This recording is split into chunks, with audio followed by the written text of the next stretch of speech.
इतना मुश्किल भी नहीं होता वक्त को संभालना अगर वक्त पे संभाल लिया जाए। Hello everyone, welcome back to shape up your life.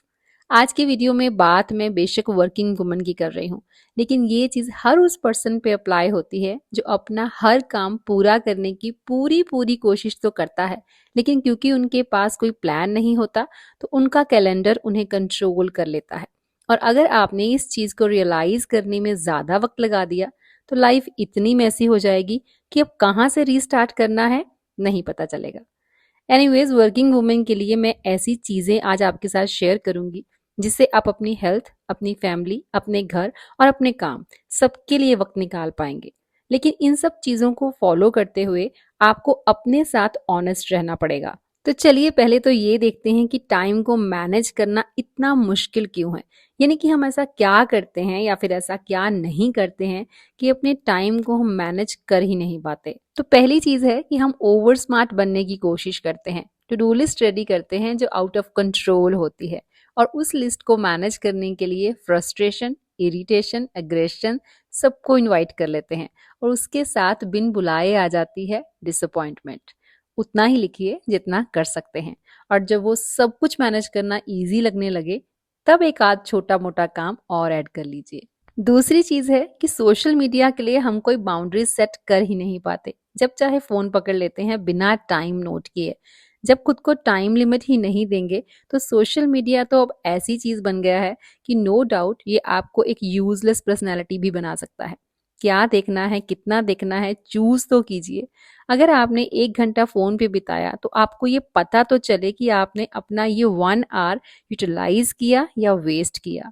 तीसरी चीज जो हम नहीं करते, सेल्फ केयर के लिए कोई प्रैक्टिस नहीं करते। मेंटली डिस्टर्ब होते जाते हैं, इमोशनली वीक होते जाते हैं, स्ट्रेंथ लूज होती जाती है, और सारी प्लानिंग टेबल पे गार्बेज बन के रह जाती है। करने हो तो बहुत सारे काम होते हैं हम सबके पास, और होने भी चाहिए। पंजाबी में एक कहावत है, वेला दिमाग शैतान दा घर, यानी कि फ्री माइंड शैतान का घर होता है।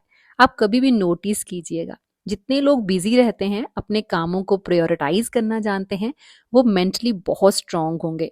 उन्हें एंजाइटी, डिप्रेशन जैसी चीजें अपनी लाइफ में कभी फेस ही नहीं करनी पड़ती, क्योंकि उनके पास यूजलेस बातों पे फोकस करने का टाइम ही नहीं होता। इसलिए बिजी होना अच्छा है, लेकिन उससे भी ज्यादा अच्छा है प्रोडक्टिव होना। अपनी वीडियोस में अक्सर मैं इस लाइन का यूज करती हूँ, 24 घंटे होते हैं हम सबके पास और ये कम नहीं होते। इसी टाइम का यूज करके कुछ लोग बेहद सक्सेसफुल हो जाते हैं, और कुछ लोगों को रिपीटेडली फेलियर फेस करना पड़ता है। तो प्रॉब्लम टाइम में नहीं, टाइम को मैनेज ना करना आने में है। तो चलिए वर्किंग वुमेन के लिए पहले थोड़े टाइम का हिसाब लगाते हैं, और उसके बाद देखेंगे कि सब कुछ ठीक से मैनेज हो जाए उसके लिए क्या कर सकते हैं। 24 आवर्स में से अपने वर्किंग आवर्स लेस कर दीजिए, जिसमें अपना ट्रैवलिंग टाइम भी ऐड जरूर कीजिएगा। अपनी वर्क प्लेस पे आप टाइम को मैनेज कैसे करते हैं वो मैं यहाँ पे डिस्क्राइब नहीं कर सकती, क्योंकि वो डिफरेंट पर्सन, डिफरेंट प्लेस और डिफरेंट जॉब पे डिपेंड करता है। तो 24 में से हम 10 आवर्स लेस कर देते हैं। मैं ज्यादा का ऑप्शन लेके चल रही हूँ। अब इसमें 8 घंटे आपका वर्किंग टाइम हो गया, और ज्यादा से ज्यादा 2 घंटे आपका आने जाने का टाइम। अब इसमें थोड़ा बहुत कम ज्यादा हो सकता है। तो 24 में से अगर 10 घंटे हम निकाल दें तो बचे आपके पास 14 घंटे। अब इन्हें डिवाइड कीजिए। अपनी उस हर चीज के लिए टाइम सेट कीजिए जो इम्पोर्टेंट है, जिन्हें करने के बाद आपको अपना दिन प्रोडक्टिव लगता है। अब 14 घंटों में से स्लीपिंग टाइम भी निकाल दीजिए। 7 से 8 घंटे की नींद जरूरी होती है, ये हम सब ने सुना है, लेकिन मेरे ख्याल से नींद पर्टिकुलर पर्सन की नीड पे डिपेंड करती है। नींद अपनी जरूरत के हिसाब से लीजिए, चाहत के हिसाब से नहीं। मैं 6 घंटे की नींद लेकर भी पूरा दिन एक्टिव रह सकती हूँ। बहुत जरूरत पड़े तो 20 मिनट्स का पावर नैप भी बहुत काम आता है। तो कहने का मतलब ये है कि अगर आप 11 बजे भी सोते हैं तो 5 बजे आराम से उठ सकते हैं। दिमाग को उठाने की जरूरत है, शरीर अपने आप उठ जाता है। तो 14 में से 6 घंटे अगर हमने निकाल दिए तो बच गए आपके पास 8 घंटे। अब इन 8 घंटों को आपने किन किन चीजों के लिए यूटिलाइज करना है। आप वर्किंग है पर एक वुमेन भी हैं, तो रिस्पॉन्सिबिलिटीज बहुत ज्यादा होंगी, चाहे वो रिस्पॉन्सिबिलिटीज आपको दी गई हो या फिर अपनी मर्जी से ली गई हो। अब इन 8 घंटों को डिवाइड करने के लिए और अपनी रिस्पॉन्सिबिलिटीज को पूरा करने के लिए आपको 2 रूटीन्स बनानी पड़ेंगी, morning routine and evening routine. और ये दोनों रूटीन सेट किए बिना आपकी मुश्किलें कम नहीं होंगी। देखो जी, मॉर्निंग रूटीन उन चीज़ों की एक सीरीज़ है जो उठने के बाद अपना दिन शुरू करने के लिए आप करते हैं। और आपकी मॉर्निंग रूटीन आपके पूरे दिन की प्रोडक्टिविटी पे एक मेजर इफ़ेक्ट करती है, जिससे आप राइट वे में प्रोग्रेस करते हैं। अगर आपको ये पता ही ना हो कि सुबह उठते ही सबसे पहले और उसके बाद या फिर उसके भी बाद आपको क्या करना है, तो ऑब्वियसली आप पहले अपना टाइम वेस्ट करेंगे और उसके बाद जो भी करेंगे, जितना भी करेंगे, जल्दी-जल्दी में करेंगे, जिससे काम की क्वालिटी डिक्रीज़ होगी और स्ट्रेस लेवल इंक्रीज़ होगा। तो अगर आप 5 बजे उठते हैं और मान लीजिए 8 बजे आपको घर से निकलना है, तो आपके पास 3 घंटे हैं। इन 3 घंटों में से 90 मिनट यानी कि डेढ़ घंटा हम रख लेते हैं सेल्फ केयर के लिए, जिसमें आपकी एक्सरसाइज, आपका तैयार होना, आपका ब्रेकफास्ट लेना शामिल होगा। बाकी के बचे हुए 90 मिनट्स में ब्रेकफास्ट और लंच रेडी करना, जो वैसे 45 मिनट्स में रेडी हो सकता है अगर आप मील प्रिपरेशन करती हैं। और इसी 90 मिनट में से 10 मिनट आपको लॉन्ड्री फैलाने के लिए लगेंगे जो आपने रात को लोड लगाया था। डिशेस क्लीन करना या फिर हाउस क्लीनिंग मैं इसमें ऐड नहीं करूंगी, क्योंकि आप वर्किंग हैं तो हाउस हेल्पर की फैसिलिटी अपने लिए क्रिएट करना आपकी प्रायोरिटी लिस्ट में आना चाहिए। लेकिन किसी रीज़न की वजह से अगर आप हाउस हेल्पर हायर नहीं कर सकती, तो आप किसी फैमिली मेंबर की हेल्प ले सकती हैं, या इस काम को 2 पार्ट्स यानी कुछ पार्ट मॉर्निंग में और कुछ पार्ट इवनिंग रूटीन में शामिल कर सकती हैं। तो हम बात कर रहे हैं कि अगर आप सुबह 8 बजे घर से निकलती हैं तो शाम को 6 बजे आप वापस घर होंगी। तो अपनी इवनिंग रूटीन के लिए अब आपके पास 5 घंटे होंगे। लेकिन हाँ, एनर्जी सुबह के जैसे हाई नहीं होगी।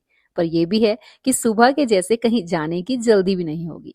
घर पहुंचते ही अगर आप 20 मिनट का पावर नैप लेना चाहें तो ले सकती हैं। एंड ट्रस्ट मी, ये छोटा सा पावर नैप आपको रिलैक्स्ड और रिफ्रेश कर देगा। उठने के बाद आपका मूड बहुत अच्छा हो जाएगा और आप एनर्जाइज फील करेंगी। उसके बाद अपनी नॉर्मल टी या ग्रीन टी, जो भी आपको ठीक लगे, ले सकती हैं। चाय पीजिए, फैमिली के साथ बातें कीजिए और आपका 1 घंटा मान लीजिए इसमें निकल गया। बाकी के बचे हुए 4 घंटों में डिनर रेडी करना, और अगर आपके बच्चे छोटे हैं और उनको स्टडीज में आपकी कुछ हेल्प चाहिए तो डिनर बनाते बनाते आप वो भी कर सकते हैं। नेक्स्ट डे के लिए मील प्रिपरेशन करना, 1 घंटा अपने फोन के लिए रख लीजिए। रोज रात को सोते समय एक लोड जरूर लगाइए, जिससे आपकी लॉन्ड्री कभी भी उलझेगी नहीं। लोड लगाने में 10 मिनट लगेंगे और 10 ही मिनट लगेंगे कल की लॉन्ड्री को फोल्ड करने में। मेरे कहने का मतलब है कि आप अपने टाइम को कैसे डिवाइड करेंगी वो डिपेंड करता है मेंबर्स ऑफ फैमिली कितने हैं, उनमें से कितने मेंबर्स की कितने कामों में आप हेल्प ले सकती हैं। क्योंकि सब कुछ अपने ही कंधों पे उठा लेने से स्ट्रेस लेवल ही बढ़ेगा। सो अच्छे बनने के लिए हर चीज में यस कहने की जरूरत नहीं होती। टाइम मैनेजमेंट का एक टूल ये भी है कि जब जरूरत पड़े तो नो भी कहिए। मैं आपको टाइम का सिर्फ एक एस्टिमेट दे रही हूँ, आपके बारे में आपसे बेहतर मैं नहीं जान सकती। अपने 24 आवर्स को अपनी रिक्वायरमेंट के अकॉर्डिंगली, अपने काम करने की स्पीड के अकॉर्डिंगली डिवाइड कीजिए। अपने टाइम को बढ़िया से मैनेज करने के लिए मैं पूरा दिन क्लॉक देखती रहती हूँ। हमेशा अपने हर काम को एक टाइम लिमिट देती हूँ। काम शुरू करने से पहले टाइमर का यूज करना बेस्ट वे है कम टाइम में ज्यादा काम खत्म करने का, क्योंकि जब तक आप अपने ब्रेन को एक डेडलाइन नहीं देंगे वो कभी सीरियस नहीं होगा। 10-10 मिनट के टाइमर लगा के आप बहुत सारे काम निपटा सकते हैं। टाइमर लगा के आप अपनी बैड हैबिट्स को भी कंट्रोल कर सकते हैं। बहुत ज़्यादा टाइम अपने फ़ोन पे स्पेंड ना करें। उसके लिए set a timer of 20 to 30 minutes. As humans हम दो चीज़ों पे एक साथ पूरा फोकस नहीं कर सकते, लेकिन कुछ चीज़ों में हम मल्टीटास्कर बन सकते हैं। जैसे कि पॉडकास्ट सुनते हुए हम इवनिंग वॉक कर सकते हैं या लॉन्ड्री फोल्ड कर सकते हैं। कई बार कुकिंग करते करते किचन का कोई छोटा मोटा ड्रॉर या कैबिनेट भी हम क्लीन कर सकते हैं। मेरी बातें सुनने से आपको लग सकता है कि बहुत डिसिप्लिन्ड होना पड़ेगा या कितना स्ट्रिक्ट टाइम टेबल है, लेकिन देखा जाए ये सारे वही काम हैं जो हम रोज करते हैं। लेकिन बिना टाइम फॉलो किए ये सभी चीजें करना ज्यादा डिफिकल्ट लगता है। सब कुछ हौच पौच हो जाता है। एग्जैक्ट टाइम टेबल तो आपको डिस्क्रिप्शन बॉक्स में मिल जाएगा, लेकिन आप उसमें अपने हिसाब से चेंजेस कर सकते हैं अकॉर्डिंग टू योर नीड्स। कब कौन सा काम करना आपके लिए सूटेबल है, कौन से काम को कितना टाइम देना सही है, वो आपकी जॉब के आवर्स, आपकी फैमिली की रिक्वायरमेंट और आपके हेल्पिंग हैंड्स डिसाइड करेंगे। आप मॉर्निंग में ज़्यादा एनर्जाइज रहते हैं या फिर इवनिंग में, उसके हिसाब से बड़े या छोटे काम आप मैनेज कर सकते हैं। मैंने कोशिश की है आपको एक फ्रेम देने की, एक सूटेबल सी पिक्चर इसमें लगाइए और अपने टाइम को मैनेज करना अपने लिए इजी बनाइए। और मेरे साथ ये भी कहिए, वक्त ना रुके कभी तो मैं रुक जाऊं कैसे, चाहते हजारों हैं उन्हें दबाऊं कैसे, मिट्टी हो जाने से पहले पर्वत बनना है मुझे, रुकना तो आसान है पर रफ्तार में चलना है मुझे, जागने से मिलती हैं जब मंजिलें, तो बताओ सो जाऊं कैसे, वक्त ना रुके कभी तो मैं रुक जाऊं कैसे। ये वीडियो आपके लिए अगर थोड़ी सी भी हेल्पफुल रही हो तो लेट मी नो। मिलूंगी नेक्स्ट वीडियो में। Till then bye bye, take care and stay healthy.